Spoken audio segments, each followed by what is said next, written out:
할렐루야. 아멘. 오늘의 말씀은 인간들이 얼마나 부패했는가 하는 것을 밝혀주는 말씀입니다. 자, 19절 한번 보시죠. 19절에서 21절까지입니다. 대제사장이 예수에게 그의 제자들과 그의 교훈에 대하여 물으니 예수께서 대답하시되 내가 드러내놓고 세상에 말하였노라.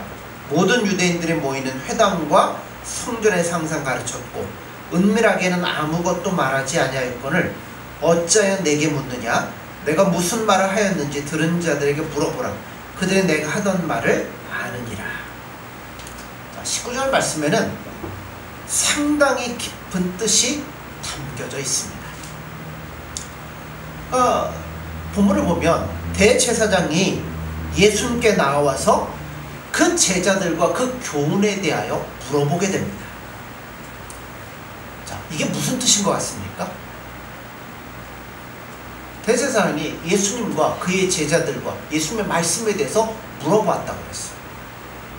이게 무슨 말일까요? 지금 대제사장의 질문은 이런 방식입니다. 어떤 거냐면 이런 거예요. 아니 네가 그렇게 잘난 사람이고 내가 그렇게 큰일을 했다고 하는데 어떻게 내가 기른, 죄송합니다 이런 표현을 써서, 내 졸개들은 하나도 안 남았느냐. 내가 신중하게 뽑아 선택하여 세운 그들은 지금 왜 하나도 네 옆에 없느냐라고 물어보는 거예요. 물론 종교계도 이런 식의 비난이 얼마든지 있을 수 있습니다. 이런 말씀을 하는 것을 용서하시고 들으십시오. 왜냐하면 인간의 부패한 것들을 이거보다 잘 드러내는 말이 없기 때문에 제가 이런 말씀을 드리는데요. 어떤 분들은 목사에게 이런 말들을 해요. 목사는 꼭 연예인들과 같다. 어떻게 보면 인기 직업이라는 것이죠. 연예인들이 인기를 관리하듯이 목사들도 어떤 의미에서는 인기 관리를 하는 것 같을 때가 많다는 겁니다. 그러니까 목사들이 큰 교회를 좋아하는 가장 큰 이유는 왜 좋아할까요? 이게 아마 어떤 개인적인 허영심 때문일 수도 있습니다. 큰 교회가 자리 나면 그냥 이력서가 막 수백 통, 막 수천 통 오죠. 근데 어디 어촌에 작은 교회 나오면 이력서 별로 안 오죠. 모두가 그런 건 아니지만 그냥 하는 얘기입니다. 목사들은 그렇지 않을 것이다 라고 말씀해주면 참 고마운 일입니다. 그러나 인간의 나약함이 드러날 때는 여러분 목사도 다 똑같다. 누구나 예외가 없습니다. 이 허영심이 자기를 분발하고 자극해서 열심을 내게 하는 것으로 적용된다면 그나마 다행입니다. 그러나 그렇게 하지 않고 그것이 남을 깎아내리는 작용을 하게 된다면 이거는 참 눈뜨고 못 볼 일일 수밖에 없습니다. 이게 꼭 목사만의 이야기가 아니죠. 언제나 사람끼리의 경쟁에서는 이 같은 일들이 벌어지고 있다는 점이 문제입니다. 그래서 뭐라고 공격을 하는지 아십니까? 이렇게 얘기하면 목사가 할 얘기가 없어요. 아니 자기 자식 하나 제대로 키우지 못하면서 무슨 목사야? 여러분 예수님에게 했던 질문하고 뭐가 달라요? 똑같죠. 자, 이걸 일반적으로 얘기를 해볼까요? 예를 들어서 만일 여러분들에게 적대관계에 있는 사람이 여러분에게 이런 질문을 해요. 여러분의 자식 문제를 가지고 질문을 해요. 야 이번에 누구 아이가 대학에 들어갔다면서 걔 공부 치지도 못하는데 어떻게 거길 들어갔대? 뭐 돈을 썼나 뭘 썼나? 여러분 그런 얘기가 들리면 여러분 어떠시겠어요? 얼마나 마음이 속상하겠습니까? 그러니까 예수님에게 던지는 질문이 이와 같은 거예요. 아마 예수님의 부활을 돋구고 있는 거죠. 당신이 나사로를 살렸다면서 38년 된 중풍병자를 고쳤다면서, 그런데 당신이 그렇게 애지중지하며 심혈을 기울였던 제자들 지금 다 어딨냐? 그 중에 하나는 당신을 팔아먹었다며.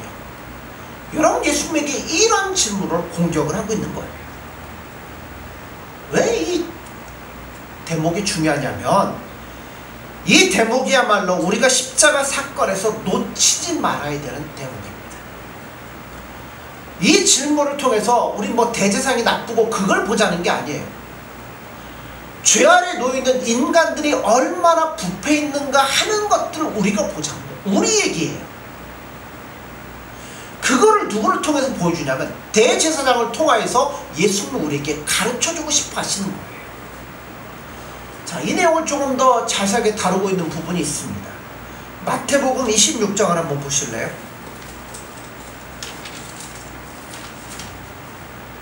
마태복음 26장 57절에서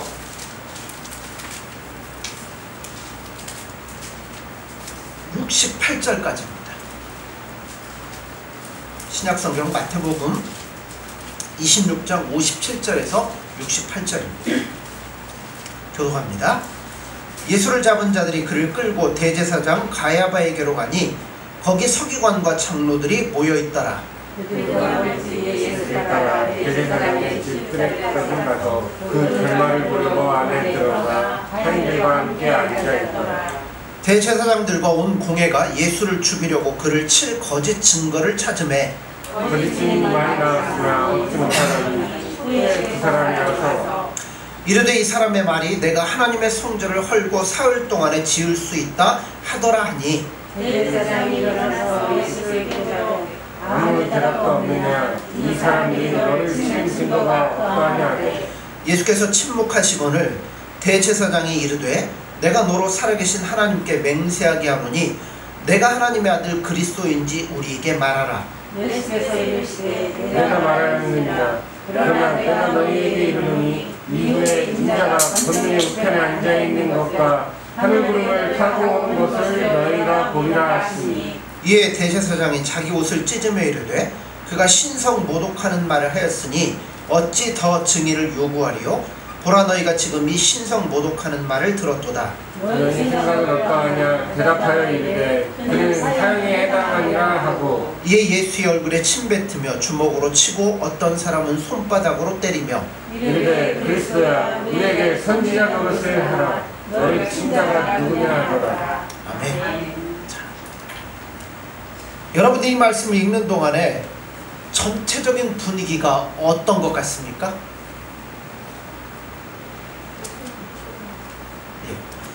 대제사장의 무리들이 어떤 사실을 확인하고 싶어서 예수님에게 질문하는 게 아니에요.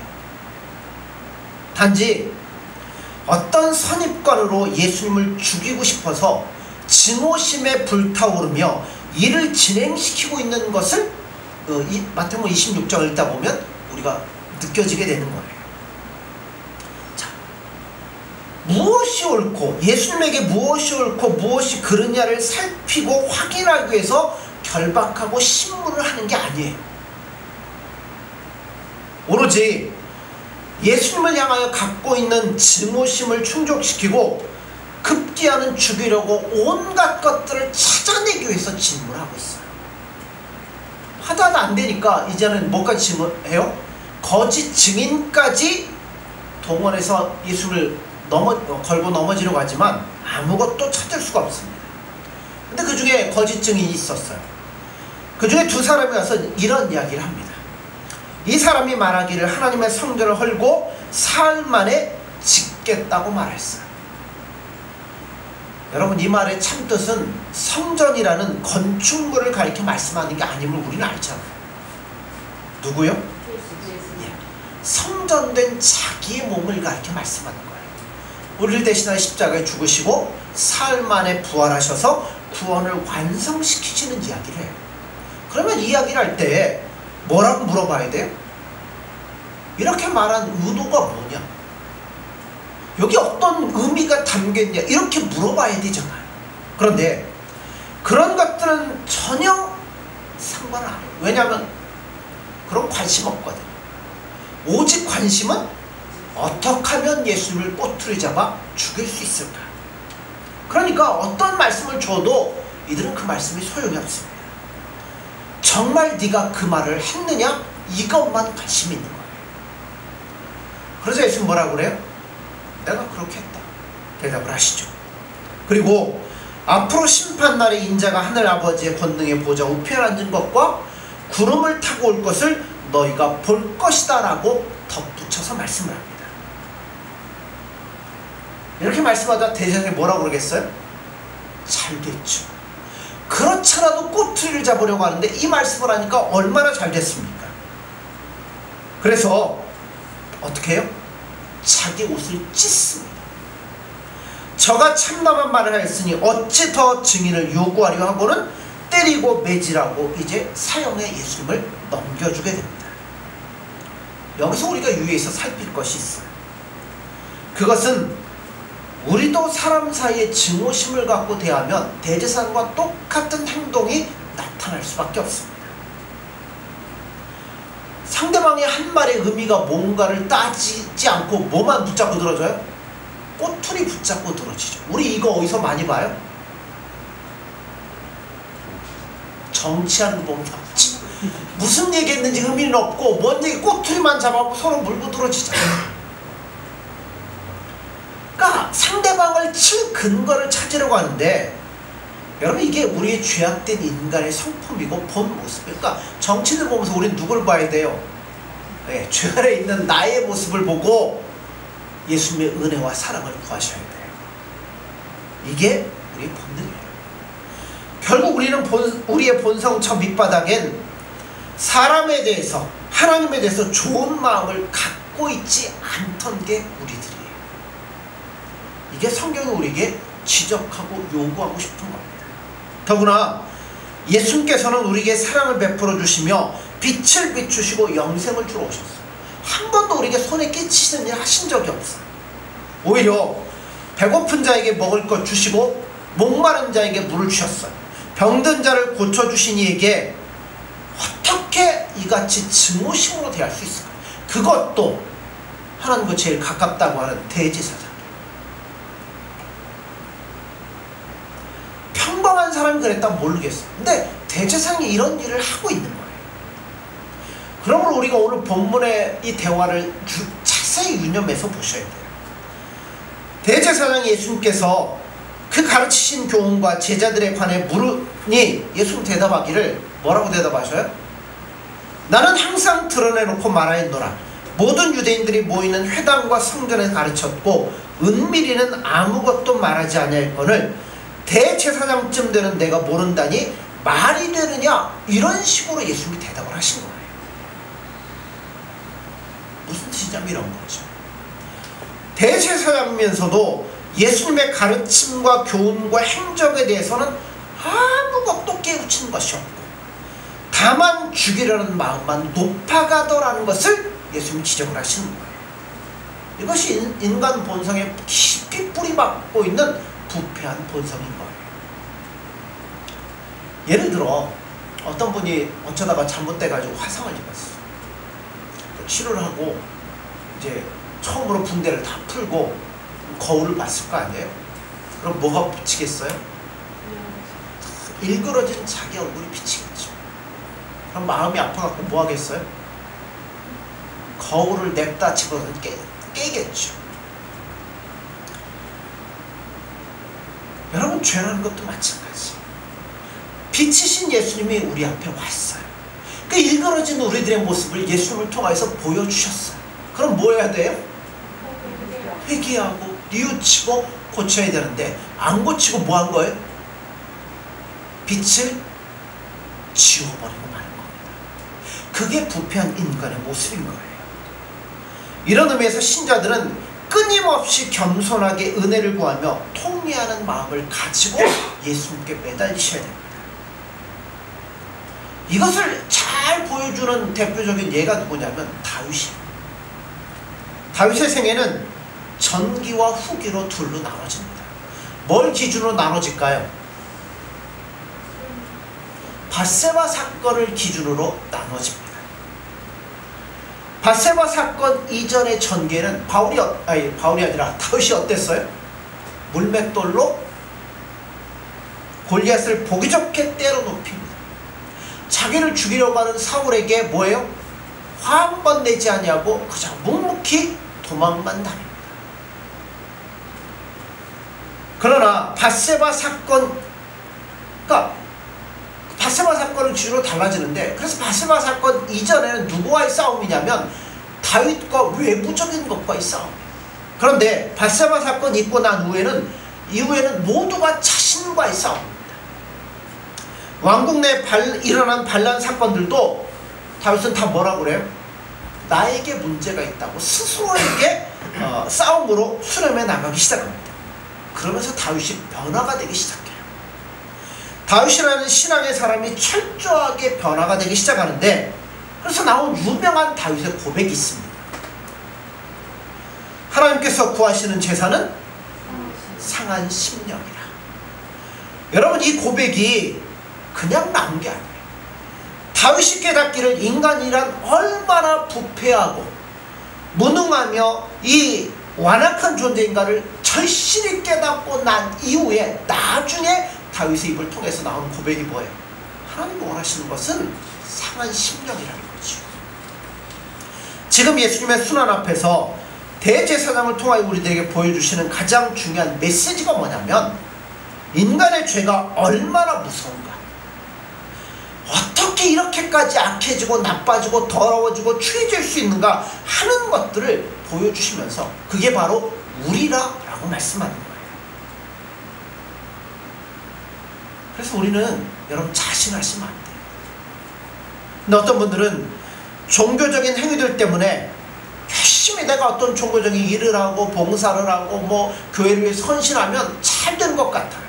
그런데 여러분, 그런 미화 속에 자신의 것들이 미화시키고 속에 있는 것들을 우리가 고쳐내지 못하면 그거는 허송세월하는 거예요. 나중에 예수님이 나는 그런 거 모른다 그러면 그때는 이미 늦는 거지. 겉으로 얼마만큼 종교적인 행위를 하였느냐를 가지고 신앙생활을 여러분 점검하시면 절대 안 됩니다.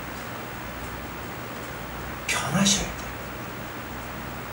다윗이 나중에 변했던 것처럼, 사울이 변하여 바울이 되었던 것처럼, 여러분 우리 자신이 변화되는 것밖에 없어요. 내가 변화돼요.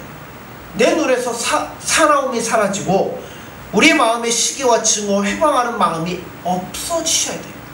그러니까 여러분, 우리가 얼마나 부패한가를 알면 누구밖에 의지를 못하냐면, 내가 나를 자신하지 못하니까 예수님밖에는 없어요. 예수님 붙잡는 것밖에 없어요. 은혜를 주세요. 공유를 주세요.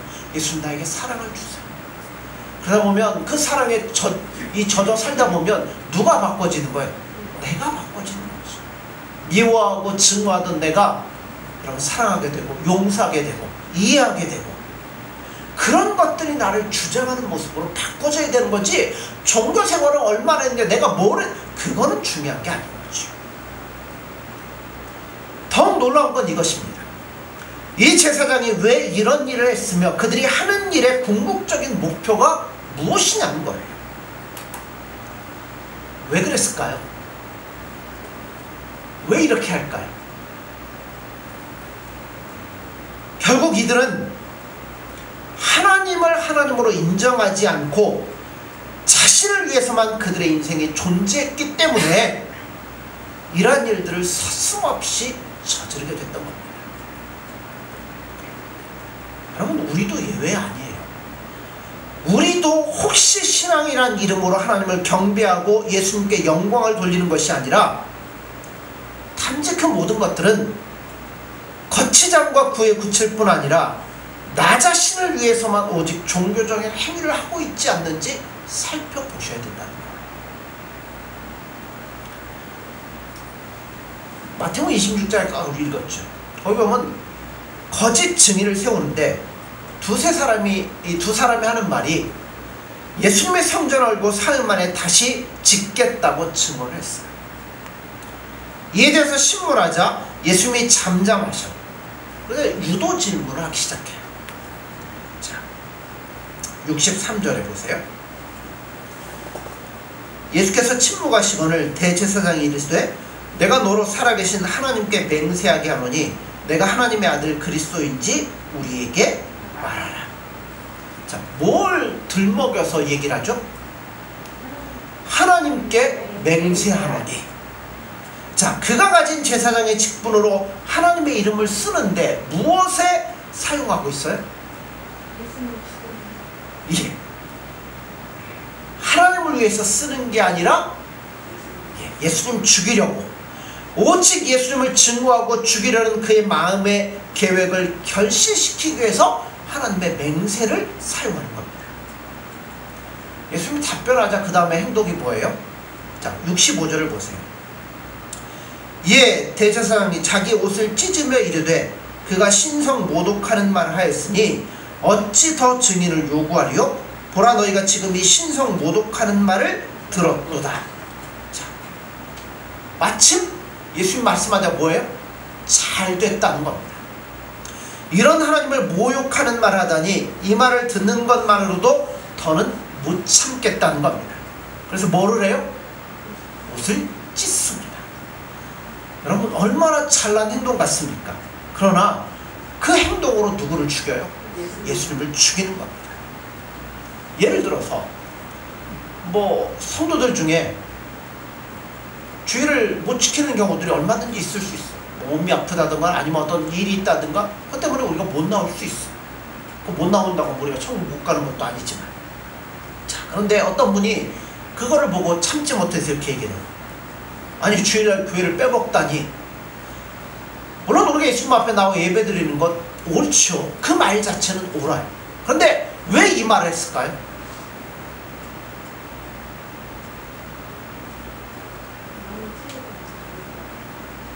예, 그 말은 사랑하는 의미에서 하는 말이야. 미워하는 말이죠. 안 나왔으면 무슨 일이 있나? 걱정하고 염려하고 오히려 그를 위해 기도해 할 수 있어야죠. 왜 주일날 빼먹어? 이 얘기를 한다는 것은 이미 마음에 미워하는 마음이 있어요. 성경에서 미워한다는 것은 곧 뭐라고 그래요? 살인하는 것과 같다고 그랬어요. 그러니 형제를 미워하는 것은 살인입니다. 이런 식으로 얼마든지 갈 수 있다는 거예요. 예를 들자면 이런 얘기도 할 수 있어요. 어떻게 장로가 되어서 새벽 기도를 한 번 안 나와? 그 얘기는 뭔 얘기예요? 나는 나오는데 왜 너는 안 나오냐? 그 얘기죠. 그래서 예수 믿는 사람들은요, 말을 해도 어떻게 해야 돼요? 상대방을 살리는 말을 해야죠. 죽이고 미워하고 이런 말이 아니라 어떤 이유가 있었겠지, 걱정되고 염려되어서 그 사람을 세우고 살리는 말을 해야 된다는 겁니다. 대사람쯤 되면 뭐 해야 되겠어요? 그 말의 의미가 뭐냐, 그러면서 왜 이런 이야기를 했느냐, 원래 이런 식으로 예수님에게 얘기를 해야 될 거 아니에요. 그런데 이 모든 것은 이야기에 그친 것이지만 대제사장이 저가 참남한 말을 하였도다면서 자기 옷을 쭉 찢습니다. 그때 효과가 어땠을까요? 대제사장, 하나님 앞에 제일 가깝다고 하는 사람이 예수님을 향하여 참남한 말을 했도다. 그러면 옷을 찢으니 그걸 보는 사람들이 어떻겠어요? 대제사장이 오죽했으면 저렇게 했을까? 그러면서 예수님을 죽이라고 소리를 지르기 시작합니다. 대제사장이 이걸 노린 거죠. 이 사람 요즘 얘기하면 얼마나 정치 구단이죠.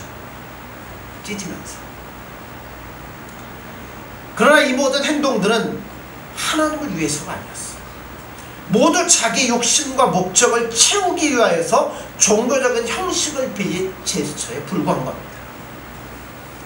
이들은 예수님을 못 알아봤다기보다는, 가능성이 있었다기보다는 아예 불가능한 거예요. 이게 누구냐? 우리 얘기하는 거예요. 지금 대제사장이 얘기하지만 우리 얘기하는 거예요. 장로들, 공회원들, 로마 병정들, 빌라도, 제사장들, 이 모두들이 충분히 예수님을 알아볼 수 있는데도 불구하고 해이한 마음이 실수해서 예수님을 못 알아본 게 아니라 아예 원천적으로 부패한 우리는 예수님을 알아볼 수가 없는 거예요. 그러니까 우리가 대제사장 손가락질하고 바리새인 손가락질할 게 아니에요. 인류란 죄인이기 때문에 예수님을 알아볼 능력이 없는 자라는 것을 보여주는 겁니다. 그러니까 실수하고 죄인이다라는 게 아니라 부패한 인간의 죄성을 지적하는 거예요. 그래서 예수님이 제사장에게 이런 나쁜 놈아 얘기 안 하시잖아요. 정죄하지 않으십니다. 빌라도도 정죄하지 않으셔요. 왜냐하면 부패한 인간은 예수님을 알아볼 능력이 없거든요. 베드로와 제사장을 똑같은 선상에 올려놓고 예수님 보시는 거예요. 베드로는 무능한 면에서, 제사장은 부패한 면에서. 나중에 베드로가 그건 나중에 문제입니다. 다시 말해 인간이란 모두가 근본적으로 예수님을 안 보고 볼 수도 없고 모를 뿐만 아니라 증오하고 있을 따름이라는 것을 이 사건을 통해서 예수님이 보여주시는 거예요. 그러니까 우리는 여러분 자신할 수 없어요. 다 겸손할 수밖에 없는 이유가 여기에 있습니다. 우리가 어떤 자이냐면 바로 이 같은 자리에서 구원을 받은 자가 우리예요.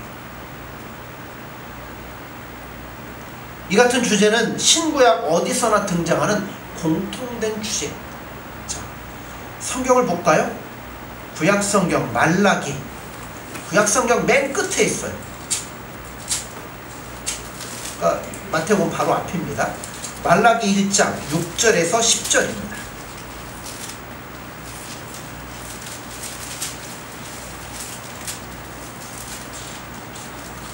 말라기서 1장 6절에서 10절입니다. 교독합니다. 내 이름을 멸시하는 제사장들아, 나 만군의 여호와가 너희에게 이르기를 아들은 그 아버지를, 종은 그 주인을 공경하나니 내가 아버지일진데 나를 공경함이 어디 있느냐, 내가 주인일진데 나를 두려워함이 어디 있느냐 하나, 너희는 이르기를 우리가 어떻게 주 이름을 멸시하였나이까 하는도다. 우리가 더러운 떡을 나의 제단에 드리고 말하되 우리가 어떻게 주를 더럽게 하였나이까 하는도다. 이는 너희가 여호와의 식탁을 경멸히 여길 것이라 말하기 때문이라. 만군의 여호와가 이르노라, 너희가 눈먼 희생제물을 바치는 것이 어찌 악하지 아니하며 저는 것 병든 것을 드리는 것이 어찌 악하지 아니하냐. 이제 그것을 너희 총독에게 드려보라. 그가 너를 기뻐하겠으며 너를 받아주겠느냐. 만군의 여호와가 이르노라, 너희는 나 하나님께 은혜를 구하면서 우리를 불쌍히 여기소서 하노라. 너희가 같이 봅니다. 만군의 여호와가 이르노라, 너희가 내 제단 위에 헛되이 불사르지 못하게 하기 위하여 너희 중에 성전 문을 닫을 자가 있었으면 좋겠도다. 내가 너희를 기뻐하지 아니하며 너희가 손으로 드리는 것을 받지도 아니하리라. 아멘. 이게 구약의 결론입니다. 무슨 이야기냐면 우리가 드리는 예배, 우리가 갖는 종교, 양심, 도덕, 윤리, 어떤 율법의 행위도 하나님을 만족스럽게 해드릴 수 없으며 또 못한다는 이야기를 하는 거예요. 자, 방금 읽은 말씀이 이렇게 나오죠. 제사장들을 꾸짖습니다. 내 이름을 멸시하는 제사장들아. 여러분 얼마나 놀라운 말씀입니까? 나를 공경함이 어디 있냐, 나를 두려워함이 어디 있느냐, 너희가 내 제단을 경멸히 여기는도다. 그러니까 그들이 뭐라고 대답을 해요? 우리가 언제 주를 멸시하였습니까? 우리가 어떻게 주를 더럽게 하였습니까? 그들은 뭐 한다고 생각해요? 자기들이 열심히 하나님을 잘 섬기고 있다고 생각합니다. 근데 하나님 보기에는 아니라는 거죠. 지금 가야봐도 그들 나름대로 하나님을 향하여 열심을 갖고 있고 하나님 편을 든답시고 하는 일이 뭐예요? 예수님을 못 박아 죽이는 거예요. 그것이 하나님을 위한 일이 아니라 자기를 위한 일인 줄은 꿈에도 모르고 있다는 겁니다. 성경은 늘 그 결과가 무엇인지에 대해서 묻습니다.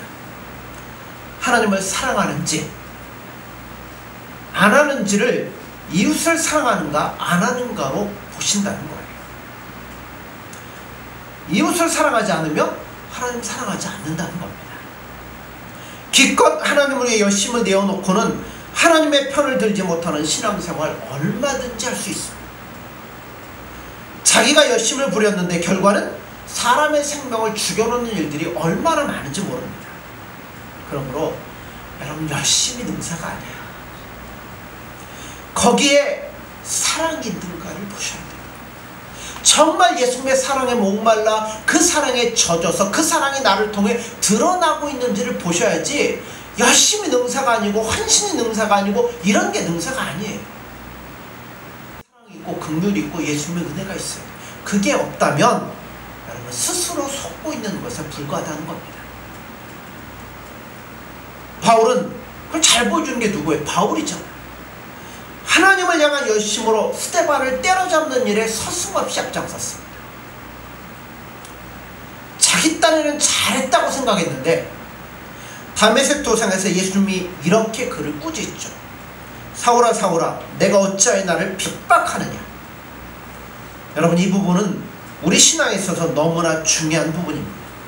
만약 성도가 이 부분을 오해한다면 다 뭐하러 갈 거예요? 다 칼 빼들고 여러분 베드로나 사울처럼 똑같이 하고 다닐 거라는 거죠. 우리가 얼마나 큰 은혜와 용서와 사랑 안에 있는지에 대한 감사를 여러분 놓치시면 절대 안 되는 거예요. 여러분 신자가 되기를 원하십니까? 그렇다면 가장 먼저 이걸 배우십시오. 예수님의 사랑의 목말라 하셔야 돼요. 근데 예수님의 사랑을 통해서 긍휼을 배우고 은혜를 구하고 용서를 소유하고 여러분 인내를 배우셔야 돼요. 예수님만 바라보셔야 돼요. 그분이 나를 어떻게 인도하실지 끝까지 바라보며 소망하며 나아갈 수 있는 인내함이 있어야 돼요.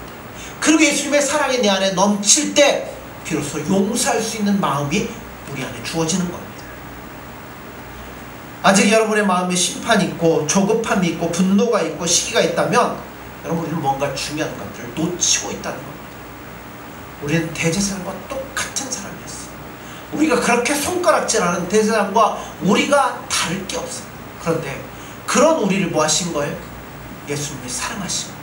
그리고 부르신 거예요. 우리의 눈을 띄워서 알게 하시고 우리의 귀를 열어서 듣게 하시고 우리를 보게 하신 거예요. 그래서 우리가 이 자리에 나와 있습니다. 그러므로 여러분 열심히 되는 게 아니라 그건 2차적인 문제예요. 제일 중요한 건 그래서 예수님이 아니면 안 되는 거예요. 그 사랑이 아니면 안 되는 거예요. 부패한 인생 여러분 예수님 아니면 우리가 어떻게 살아갈 수 있겠어요? 그러므로 여러분 철저하게 예수님만을 바라보십시오. 열심은 그 다음에 2차적인 문제. 알았으면 예수님의 사랑이 우리 안에 들어왔으면 더 알아갔으면 이제는 열심을 갖고 뛰셔야 되는 거죠. 그러므로 여러분 예수님만을 바라보셔서 예수님의 사랑을 소유하시고 예수님의 은혜를 소유하시고 예수님의 그 모든 것들을 소유하셔서 여러분 예수님과 함께 동행할 수 있는 저와 여러분들이 되어지기를 간절히 소원합니다. 기도하겠습니다.